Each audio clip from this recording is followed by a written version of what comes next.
Welcome back to Chat Like a Native. If you ever freeze up when you try to speak English, this episode is going to change everything for you. Today, you will learn how to stop overthinking grammar rules and start speaking automatically. You will be able to answer questions quickly without that stressful pause where your mind goes blank. Here is the big secret. Fluent speakers do not build sentences from zero. They use ready-made shapes. We are going to show you how to use simple patterns and short answers so you can sound relaxed and natural. To help you remember the main lesson today, just think of the word CAP. CAP chunks. Learn groups of words, not just single words, answers. Always start with a short answer to buy yourself time. Patterns. Use familiar sentence frames so you don't have to think about grammar. Keep the CAP on your English practice and you will see a massive difference. Let's get into it. To really understand why the CIP method is so transformative, we first have to examine that terrifying moment of freezing up. Oh, it is the absolute worst feeling. It really is. And the thing is, it is not a lack of intelligence. And it is not a lack of vocabulary either. Right. You know the words, but they just get stuck. Exactly. It is a mechanical failure of how you are trying to process language. Most learners fall into this trap of treating conversational English like a written school exam. Oh, like you're taking a test every time you open your mouth. Yes. You sit there trying to compute the rules, you're selecting the tense, checking if the subject and verb agree, and organizing the word order in your head. All before a single sound leaves your mouth. Precisely. If you are listening right now, you know exactly what that feels like. I mean, it is not just a mental pause. It is a physical panic. Sweaty palms, racing heart. Yeah. You hear a question, and suddenly you are sweating. I always think of it like, imagine you are sitting at a red light in your car. Okay, I'm picturing it. The light turns green, and the green light is the other person finishing their sentence and waiting for you to speak. It's your turn to go. Right. But instead of just pressing the gas pedal and driving, you are sitting in the driver's seat trying to assemble the engine from scratch. Oh, wow. That is a perfect way to describe it.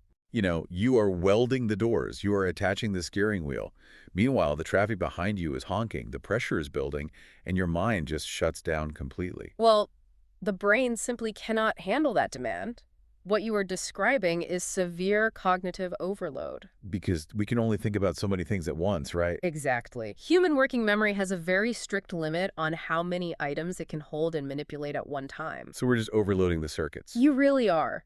When you are translating from your native tongue, applying a mathematical formula to the grammar, and worrying about your accent, The system just crashes. it crashes. You are asking your brain to make dozens of micro decisions per second. Grammar was never meant to be a wall that you have to climb over before you can speak. What is it supposed to be? It is supposed to be a bridge that automatically carries your idea over to the other person. Okay, so if building sentences from zero is what crashes our mental computer and blocks that bridge, what is the alternative? Right, because fluent speakers are definitely not sitting at green lights assembling engines. No, they aren't. And this brings us to the C in our CAP system chunks. Yes. Instead of building from scratch, fluent speakers retrieve.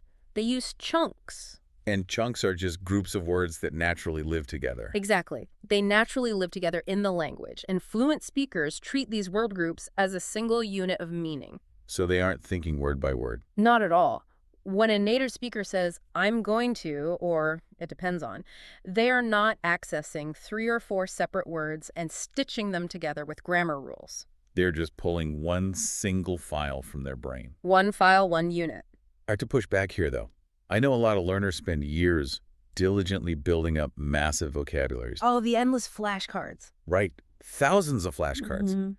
If I just rely on memorizing a few prepackaged phrases, aren't I throwing away all that hard work? I can see why it feels that way. It feels a little like cheating, or, like I am permanently limiting myself to intermediate expression. That is a very common fear, but it really misunderstands how fluency actually operates. You are not throwing your vocabulary away. No. No. You are finally building a delivery system for it. Think about all those isolated vocabulary words as raw ingredients in a kitchen. Okay, like flour, sugar, eggs. Exactly. You have the flour, the sugar, the eggs. But if a guest comes over to your house, you cannot just hand them a bowl of raw flour and a cracked egg.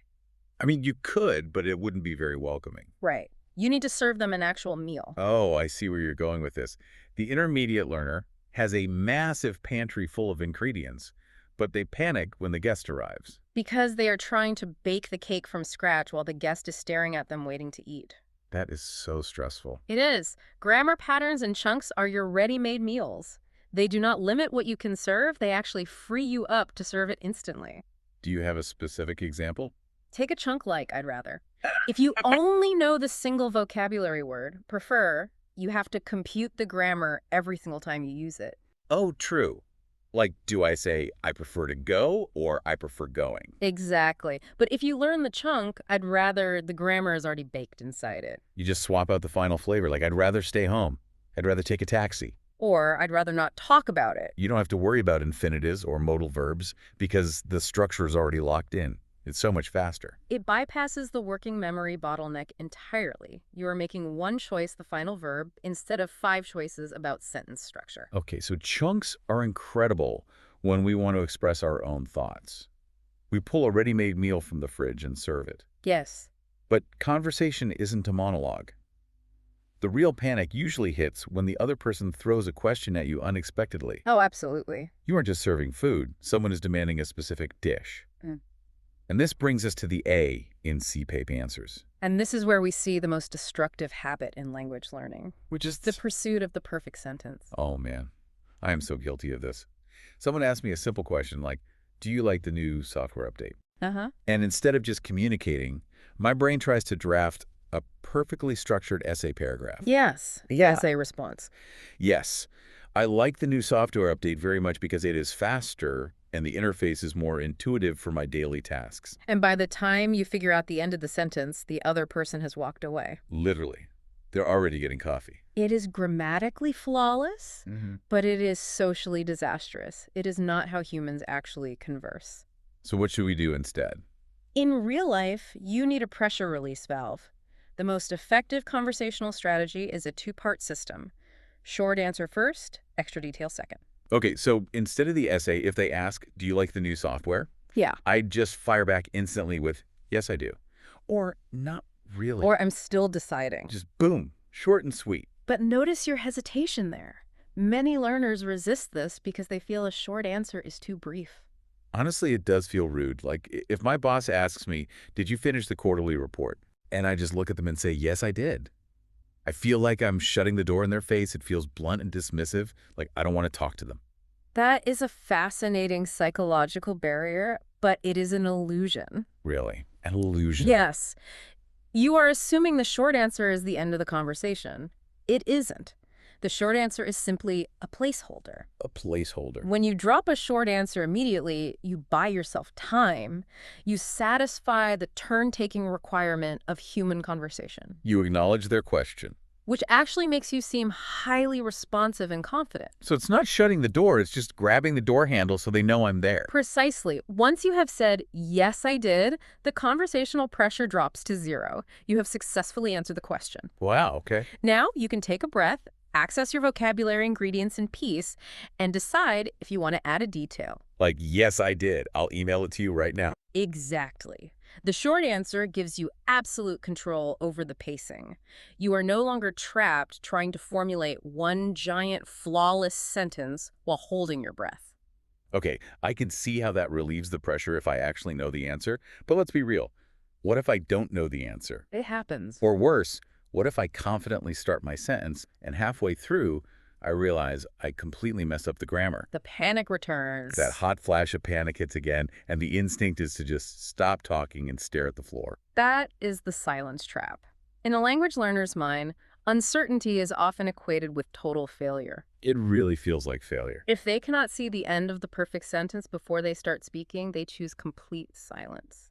And what is truly tragic about this is how unnatural it is. Unnatural compared to our native language, you mean? Yes. In your native language, if someone asks you a tough question, you don't freeze in terror. You speak up anyway. Right, you say, let me think. Or, I'm not totally sure. Give me a second. But in English, that permission to be uncertain vanishes. We need armor. We need phrases that protect us while our brain is catching up. We call them protective patterns. These are frames that create a safe, low-stakes space to speak. Give me some examples. Patterns like, I think and I don't think. Those sound almost too basic, though. I mean, how do they actually protect you? By lowering the stakes of the claim. But beyond just buying time, I don't think, is a brilliant mechanical tool for managing tone.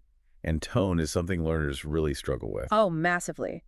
If you are in a meeting and you disagree with a colleague, saying this is a bad idea or that will not work sounds incredibly aggressive. Right, you sound like a dictator. But if you wrap that exact same thought in a protective pattern like, I don't think this will work, you instantly soften the tone. It becomes polite. Polite, diplomatic, and collaborative without requiring complex conditional grammar. You get advanced social nuance using beginner-level grammar. Another great protective shield is, I'm not sure, but I love that one. like, I'm not sure, but I think the meeting got moved. It literally gives you permission to be wrong out loud. Yes, it manages expectations. It tells the listener, hey, don't grade my accuracy here, I'm just throwing an idea out. Exactly. Well, let's go back to the car crash scenario for a Yeah, second. okay, let's go there. You're speaking, you use the wrong tense, or you call your female boss he instead of she, absolute disaster. Yeah. How do we recover? You need a conversational backspace key. I love this concept, a backspace key. When you are typing an email and you make a typo, you don't throw your laptop out the window. Right, you're just buy a new computer, you hit backspace. But in conversation, learners tend to panic, scrap the whole thought, and go silent. Or they try to awkwardly rewind and repeat the entire sentence from the beginning. Which draws more attention to the mistake. You do not need to start over. You just need the repair phrase. And what is the repair phrase? What I mean is... Oh, I see. So the client was angry. What I mean is the client was upset. It's an instant fix. Or, we need to go to the past project. For what I mean is, the previous project. It's so smooth. What is crucial for listeners to understand right now is that fluent speech is not perfect speech. It is flexible speech. That is such a relief. If you analyze a transcript of two native speakers talking, it is full of false starts, grammatical errors, and mid-sentence corrections. They repair their sentences constantly. So fluency isn't the absence of mistakes. It's the ability to smoothly run over the mistakes and keep driving. Exactly. Surviving a tough question and fixing a mistake is great, but survival isn't the same thing as fluency. No, it isn't. If you want to actually steer the conversation, you have to initiate. And that brings us to the final piece, the P in our CIP system patterns, specifically patterns for asking and describing. Right, because if you want to control a conversation, you have to ask questions. But forming questions in English is notoriously complex. Because of the inverted word order and the auxiliary verbs? Yes. It is absolute mental gymnastics. You were standing there trying to figure out the timeline, the subject, and then choosing between do, does, did, have, has, or had. And by the time you calculate did he go versus has he gone, the moment is dead. So what is the solution? Which is why you must stop relying on grammatical calculation and start using question frames. Question frames. A frame is a pattern where the complex grammar is permanently locked in place and you only change the very last word or two. Take the pattern, have you ever? Oh, that one frame unlocks thousands of questions. Have you ever visited Tokyo? Have you ever tried this software? Have you ever managed a remote team? The heavy lifting is done for you. You do not need to understand present perfect tense to use it flawlessly. Or take a routine question frame like, do you usually? Yes. Do you usually eat lunch at your desk? Do you usually work on Fridays? You train your mouth to fire off the first three words automatically. Which gives your brain an extra second to locate the vocabulary for the end of the sentence. It's all about shifting the cognitive load. And this same logic applies to describing things, doesn't it? Absolutely. Because I noticed learners often try to construct these incredibly dense, almost academic-sounding subjects when they describe a situation. They do. They will try to say something like, the lack of communication exists in the new department. That sounds like a legal contract. Well, they're trying to translate a complex, abstract noun directly from their native language. It is incredibly prone to error. So how do we bypass that? Instead, you can bypass that entirely with the simplest descriptive pattern in the language. There is, or there are. Just point at the thing. Literally just point. There is a communication problem in the new department. Or there is a meeting at 3. There is. Allows you to put the complex vocabulary at the end of the sentence instead of struggling to make it the subject at the beginning. It is universally clear. And speaking of clarity, one of my absolute favorite pattern swaps is moving away from the word want. Oh, this is a very powerful swap. Intermediate learners rely so heavily on, I want to. I want to finish this project. I want to improve my English. And grammatically, that's fine. It's fine. But in a professional setting, I want to can sound either demanding or strangely passive. Like you're just wishing for something to happen without doing the work. It states a desire, but it doesn't state action. Hmm. But if you swap that pattern for, I'm trying to, the entire professional vibe shifts. Let's do a mini role play to show this. Yeah. Imagine I'm your coworker, and I'm interrupting you at your desk. Hey, do you have a minute to look at this spreadsheet? I can't. I want to finish this report before lunch. See, it sounds a bit dismissive. It does. But if I reply, I can't right now. I'm trying to finish this report before lunch. It changes the dynamic entirely. It really does. I'm trying to signals active effort. It shows dedication.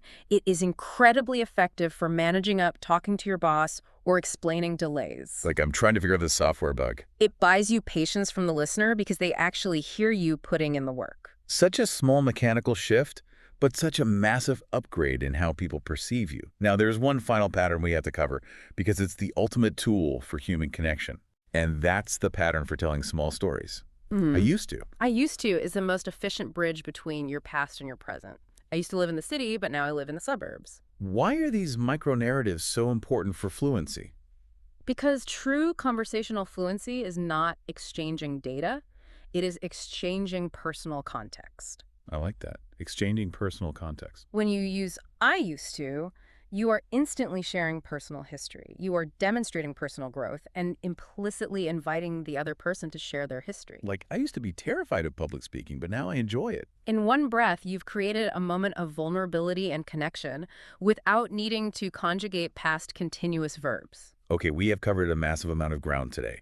We know how to survive the panic with short answers. We know how to repair our mistakes. And we know how to lead with powerful frames. We do. But knowing this intellectually isn't enough. How do we take the KAP system, chunks, answers, patterns, and actually build the muscle memory so it works when we need it? Well, the biggest mistake you can make right now is trying to memorize 20 patterns tonight. Oh, yeah. That sounds exhausting. You will just create a new form of cognitive overload. The daily exercise is ruthless focus. Choose one single pattern. Just one. Just one. Let's say it is, have you ever, you are going to make 10 sentences with it, but you must say them aloud. Out loud in your room, not just visualizing them in your head. Yeah. Why is the out loud part non-negotiable? Because speaking is a physical motor skill, just like playing the piano or swinging a tennis racket. You have to build the muscle memory. Exactly. Your brain needs to hear your own voice producing the sounds, and your facial muscles need to physically practice the transition between the words.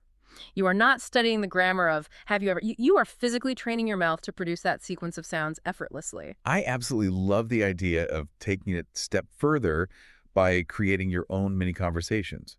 You can literally play both parts in your living room to train the entire CAP loop. How so? Well, you asked the question using a pattern.